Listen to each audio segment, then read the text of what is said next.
तो ऐसे 2 मिनट क्या बात।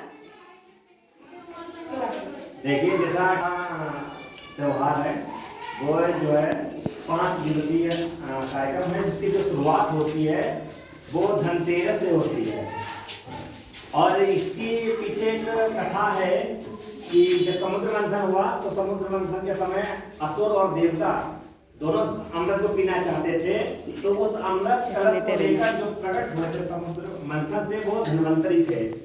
तो भगवान विष्णु ने विश्व मोहिनी रूप धारण करके उनसे अमृत ले लिया और जो है किसे पिला दिया, देवताओं को पिला दिया। तो चूंकि धन्वंतरी प्रकट हुए थे तो उनके उपलक्ष्य में एक धनतेरस का त्योहार होता है, यानी उन धन्वंतरी देवता की हम उस दिन क्या करते हैं, पूजा करते हैं। अगला जो आपका पर्व है जो दिन का वो है आपका नरक चतुर्दशी, जिसको नरक चौदस या छोटी दीपावली के नाम से भी आप जानते हैं। हर कहानी के पीछे कुछ ना कुछ कारण जरूर होता है। यहाँ पर भी कारण था, यहाँ पर एक नरकासुर का जो है राक्षस था जिसने घोर तपस्या करके वरदान प्राप्त कर लिया था कि मैं मरूं ना किसी से। तो ऐसा हो नहीं सकता, जो यहाँ आया है उसे तो मरना पड़ेगा। तो भगवान ने कहा कि एक वरदान हम आपको नहीं दे सकते कि आप जो है अमर हो जाएं। तो फिर उसने कुछ सुना चल रही थी कि रण में यानी युद्ध में कभी स्त्रियां आती ही नहीं है, पुरुष युद्ध करते हैं ना। तो उसने सोच ही वरदान मांगा कि स्त्रियां आएंगी नहीं इस युद्ध भूमि में तो मुझे मारेगा कौन।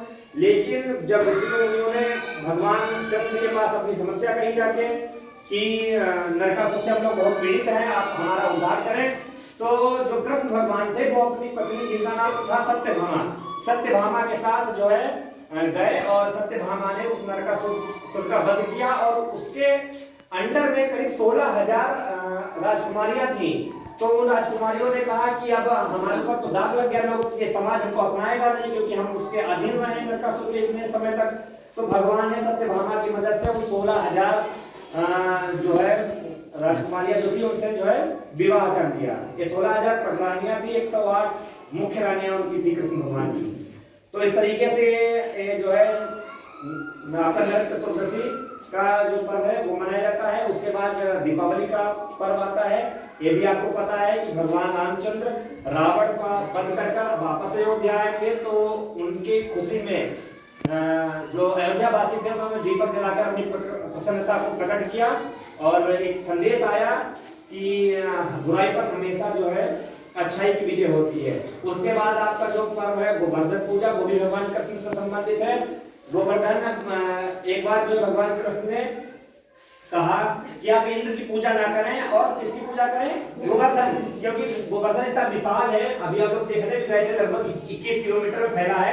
आपकी गाय वहां से चारा खाती हैं, ठीक है, और बहुत सारी चीजें हमको वहां जड़ी बूटी वगैरह मिलती है। तो आप इंद्र की पूजा करने की जगह पर किसकी पूजा करें, गोवर्धन की। तो इंद्र को एक मैसेज पता चला कि मेरी पूजा करने के स्थान पर गोवर्धन की पूजा की जा रही है। तो उन्हें बहुत क्रोध आया और वो जो है अपने साथ पवन देवता और जो है जो बादल है मेघ देवता, जो भी आपके देवता थे उसको लेकर जो है उन्होंने अटैक कर दिया। कहाँ, जहाँ कृष्ण पैदा हुए थे वहीं है वो मथुरा वृंदावन। और इतना भयंकर पानी बरसाया कि सब कुछ डूबने लगा। तो कृष्ण भगवान ने क्या किया, उस अपनी सबसे छोटी उंगली से उस गोवर्धन पर्वत को